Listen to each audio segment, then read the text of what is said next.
Conference action is here. Yesterday, not the best of days, not gonna lie, but we're gonna bounce back today. It is Friday. A ton of conference basketball for us to break down, a lot of tournament games. We're about to get into it. We're preparing for March. And yes, I do have my first Final Four future as well coming up here on the free three. A lot of great plays on the way. Let's get into it.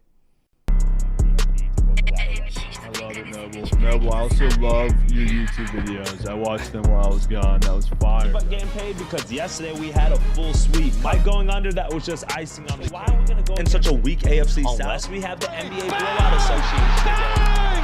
Knicks take a 1-point lead with 13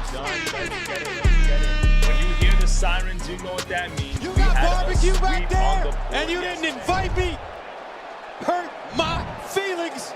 Good morning, my friends. It is your boy Noble Living here with another DYF Bets video where I'm breaking down my favorite picks and plays of the day as we just try to get to the bag together and make some money on this Friday, the March the 7th. I hope you guys have been doing well out there. It's conference action time in college basketball. A lot of games on the slate. Games are starting at 12 p.m., going all the way until midnight. You love it because all this action is leading us up to the big dance. And with the big dance, that means brackets. It means there's money. It means there's futures and all of that. I'm going to start breaking down in today's video, but also over the next coming shows here. Every single weekday we're here, so be on the lookout. Today I'm going to give you my first Final Four future alongside 3 best bets today, 2 in college basketball, 1 inside the NBA, and then starting next week I'm going to start adding a little bit more of the futures as we kind of start seeing how the brackets might kind of start working their way out for Selection Sunday, and then again we'll trickle a little bit of NBA in there as well. Speaking about NBA, well, yesterday we did take an NBA best bet in with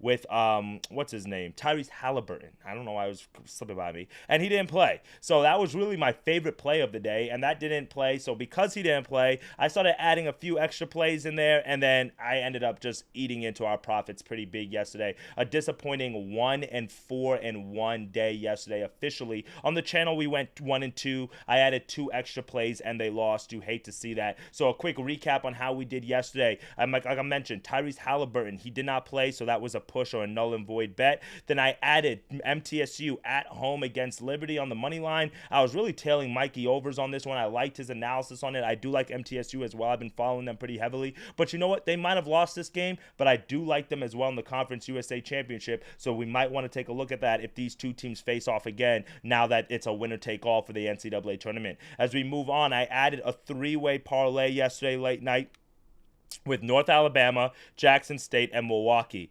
Man, what about them Oakland Bears, bro? The Golden Bears from Oakland. You guys might remember last year with Jack Kokel, that team that went all the way, to the Elite 8, Sweet 16, upset Kentucky. A lot of great things. They just know how to win in March. And you guys have to keep that in mind when you're handicapping some of these college basketball and conference tournament games, because you might have a team like Oakland that was a number 7 seed or number 6 seed against Milwaukee, who was the 3 seed. And this was one of the conferences in the Horizon League where the home team actually gets to play at home. The higher seed gets to play at home. So to see Milwaukee lose at home to Oakland after being 7-point favorites after Oakland played the night before, great coaching job by Oakland. So that was just a tough loss on that 3-way parlay. So those were the 2 added plays that I gave you guys yesterday, and then our 1 null and void plays. For the other 2 plays that we had throughout the day, or I should say 3 plays, our only bet that we hit was our bankroll builder of the day, the Survive and Advance Murray State to cash in and Illinois State. No sweat bet there.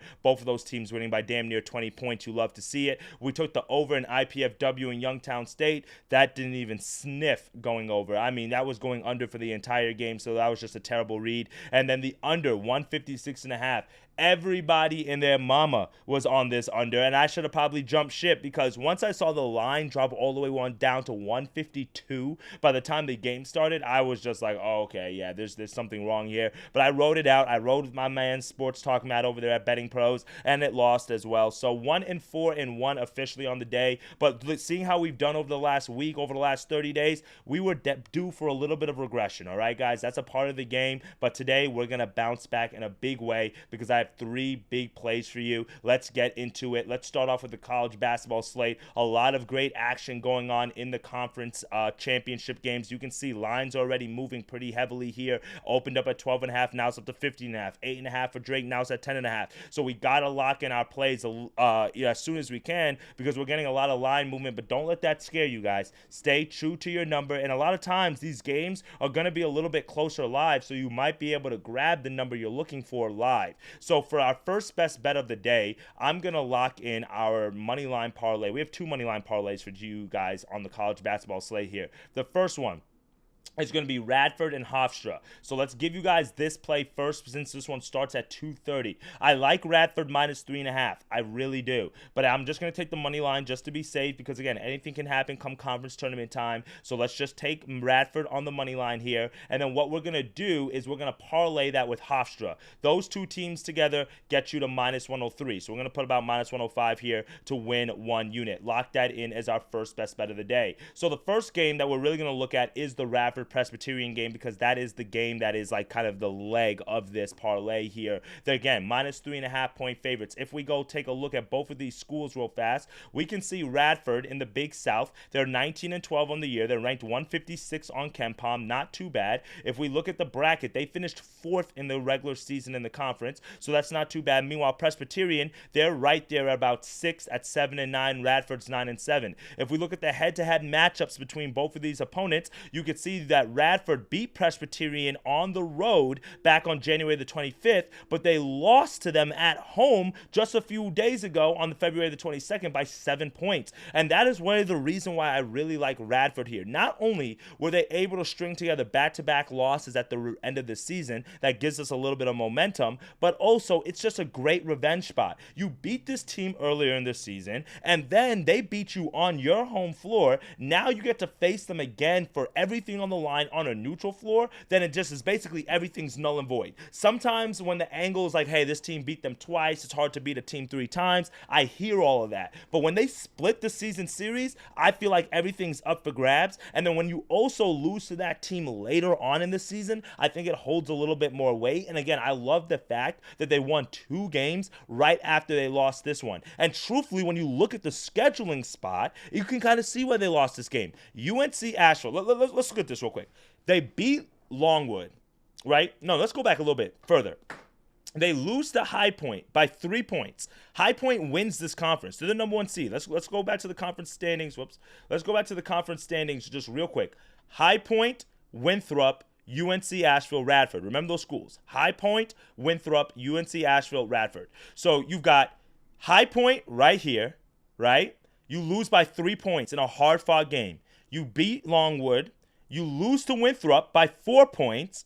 Then you beat UNC Asheville, and then you lose to Presbyterian. So they basically played the top 3 teams. You beat one of them. You're competitive against the other 2 of them. You just beat this number 2 seed in Asheville or number 3 seed in Asheville, and then now you are again at home against Presbyterian. It was the classic letdown spot. So you lose this game, but then you realize that, and now you bounce back. And I also love the fact that they've lost, win one game, lose a game, win one game, lose a game, and the reason why that is because now that they've strung together 2 straight wins, as a head coach, you're telling your team this. Hey, we need to string wins together. We haven't strung any wins together all season. Now is our time to be able to do that, and now they get to do it against a Presbyterian team that you can see is ranked 228th on KenPom. They're not the best. 242nd in adjusted defensive efficiency, 266 in effective field goal percentage, and you can see they went through stretches throughout the season where they lost several games in a row. 4 straight losses here, 3 straight losses here. They finished off the regular season strong, winning 3 straight games in a row.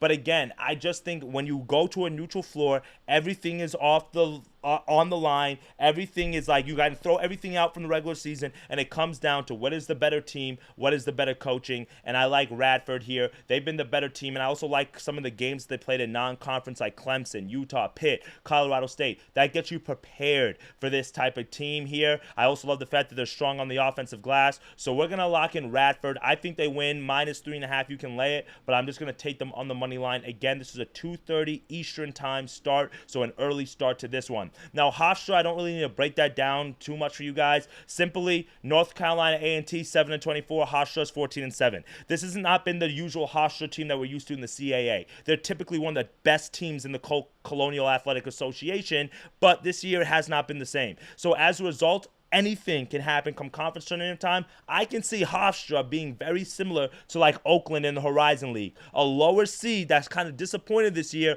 but can always get it going come conference tournament time because of how they coach and how they play, and also because of the experience. North Carolina A&T, I think they've won like 2 games in conference or something like that. Not very impressive. So that's the 2 best bets. We're locking that in for our first money line parlay of the day. Now, for our second best bet of the day, what's good, Curbs? What's good? Good to see you, fam. Good to see you. For our second best bet of the day, we're going to go to another money line parlay. I'm not going to lie, guys. Some of these spreads scare me. The books are sharp. They know what they're doing. The reason why I say that is because, look at this. You're getting 6.5. You're getting 8.5. You're getting 5.5. You're not getting that 3.5, 2.5 number anymore. You're getting 6.5. You're getting 3.5. You're getting 8.5. You're getting more. You're like, the books know these games can be close or they can be just a blowout. So as a result, I don't want to play around with a 5.5 point spread and a team wins by 3 points, and now I'm pissed off, right? Like, I just don't want to deal with that. That's what we're dealing with right now in conference tournament time. So because of that, what I'm going to do is we're going to cook up a 3-team steam here, all right? A 3-way parlay. We're going to go UNC Asheville. We're going to go VMI. We're going to go Kent State. So UNC Asheville is the main leg of the parlay. You can see right here, they're minus 255 against Charleston Southern. So let's go look at them real fast before we kind of add the other legs in here.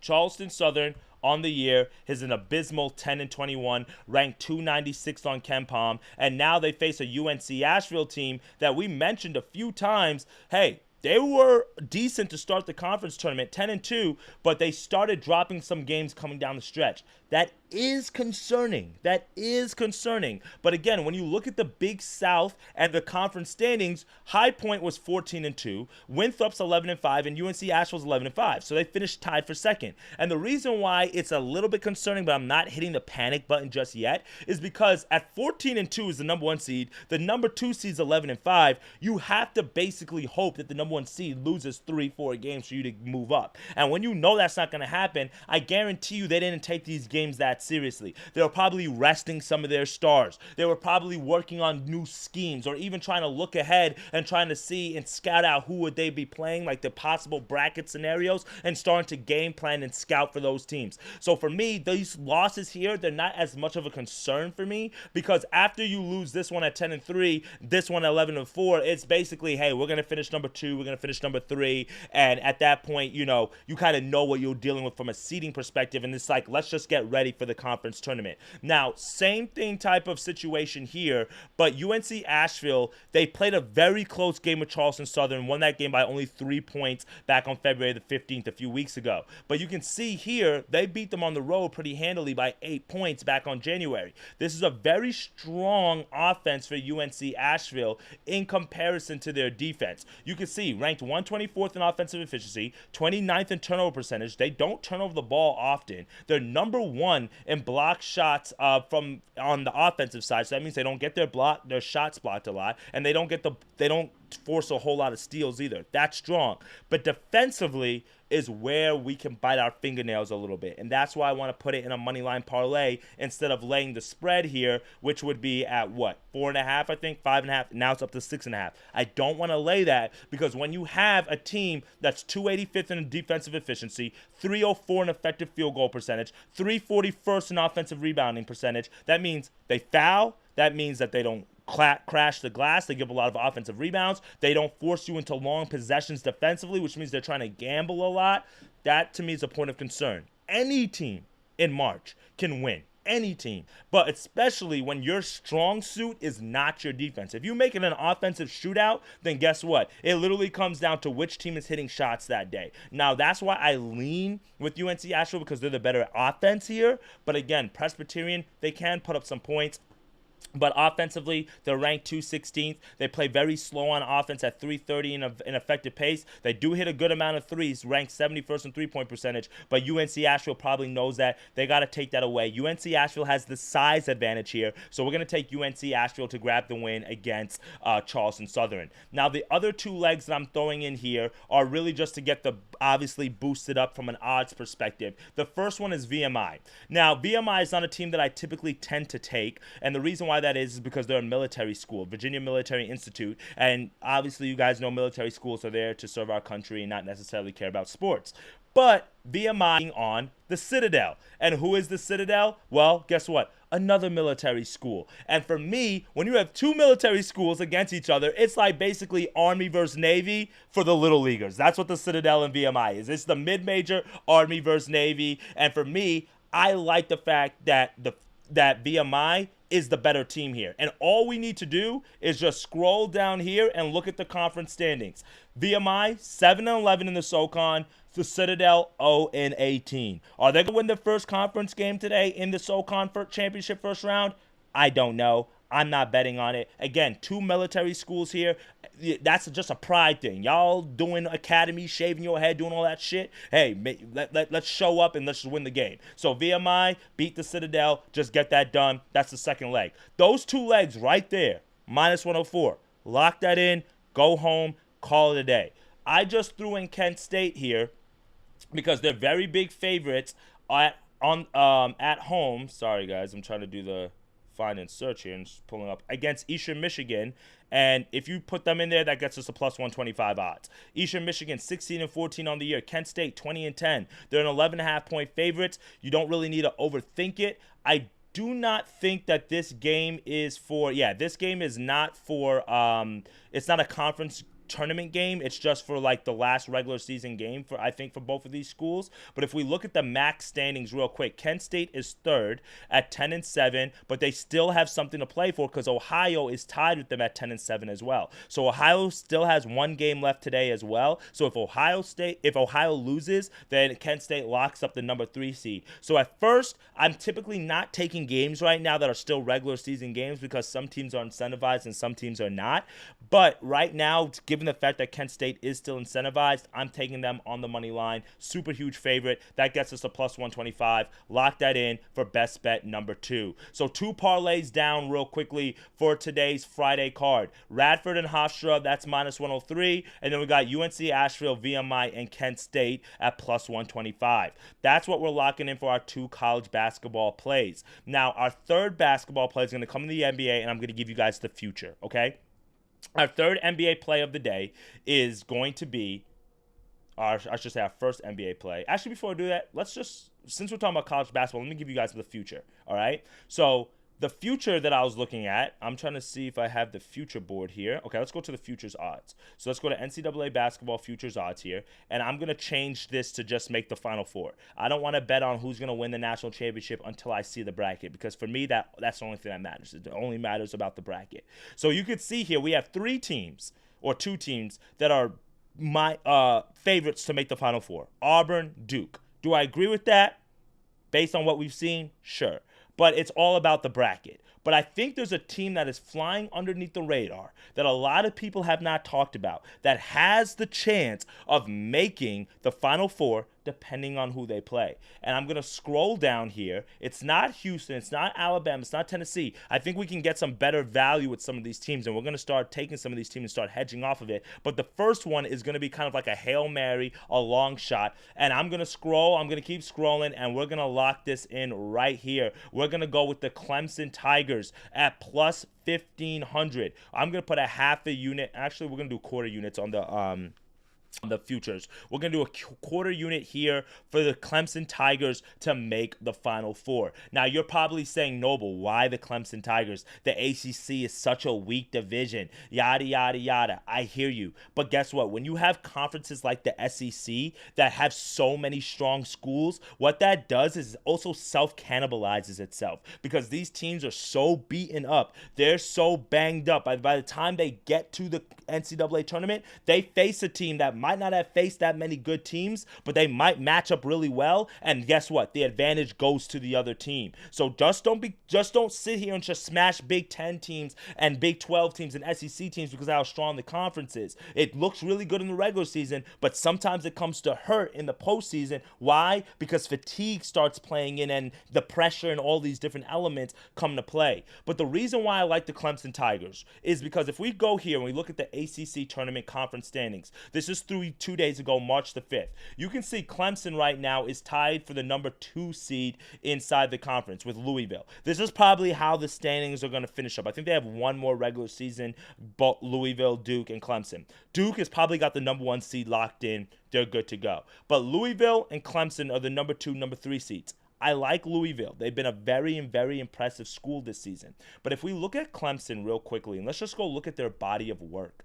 A lot of people have slept on this Clemson team. They're 25-5. They're 18th on KenPom. They're top 20 in offensive efficiency, top 30 in defensive efficiency. They don't play fast, which is when you have a very high offensive efficiency and you don't play fast, that means that your offense is actually efficient. That means that you really know how to run half-court sets and go get points. If you see a team that's like 5th in offensive efficiency and like 5th in tempo, that means they're probably getting a lot of their points in transition before the defense really sets up. But the fact that they can score in the half court and they have the big men like Shefflin here, like Victor Lekhin, it slows down the entire game. It creates matchup problems. And then also in the NCAA tournament, when games become a little bit more half-court centric, guess what? Clemson is a team that can take advantage of that. But besides just the numbers on the offensive and defensive side that you guys can see right here, 14th in three-point percentage. They don't turn over the ball a lot. They force a lot of turnovers.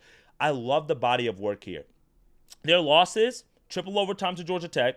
Anything can happen in triple overtime. Hard-fought loss. It happens. They lose to Louisville, the number 2 team in the conference. This was a bad early loss to South Carolina, but that's an in-conference rival, so you expect South Carolina to get up for that game on the road. You lose that game in overtime. You lose to Memphis, one of the top teams in the entire country and offenses in the American. They lose that game in overtime. Boise State, that game was earlier in the season. You got transferred. You're getting used to a new system, all that stuff. I'm not worried about that. But then look at this running conference. And I know the ACC's been weak this season, but guys, they beat Duke. They beat Duke. And I know that game was at home, but everybody's slobbing off Duke. 13 SEC teams have more conference wins than Duke. I'm not saying that Duke is not going to go far. I'm not saying that Cooper Flag is not legit. I'm not saying that John Shire doesn't have that team playing great basketball, but their body of work and who they played, and when they play good caliber teams, they're on upset alert every single night because they're going to get everybody's best blow. A team like Clemson, you're going to be sleeping on, you're going to be overlooking, and then when you also look at the ACC tournament,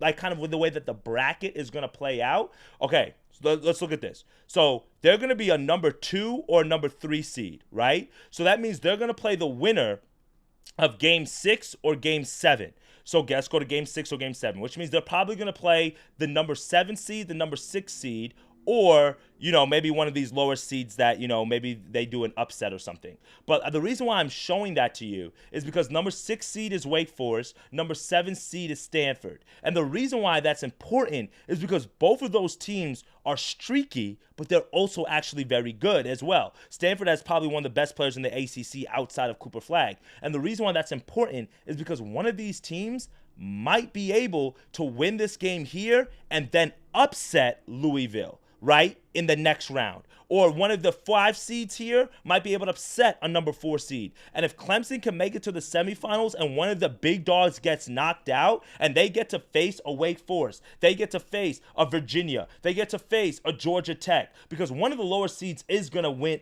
Like the top seeds never always win. One of the lower seeds are going to grab a W in one of these bigger conferences. And if that happens, Clemson can find themselves not only in the ACC championship, but they might win it all. I'm being so dead serious about that in terms of winning the ACC tournament. I know you guys are like Duke, and I get it. And Duke could win it. And I think it might work in our favor if Clemson makes it to the finals and loses, right? Why? Because now they might not get a whole lot of love from the committee, become a 4 seed, maybe a 3 seed, and guess what happens? They can get some favorable matchups as well. So I just like a lot of things with this Final Four team for Clemson. They're bringing back a lot of experience. They've got great head coaching. They went on a tourney run last year. I like them. I'm locking in Clemson for our first Final Four future at plus 1,500 for a quarter of a unit. So that is what we're locking in here for the college basketball slate. Now, our final best bet is going to be inside the NBA. Let's go to Doink Sports real quickly, and I'm not going to yap on it too long. Real fast, this is what it is.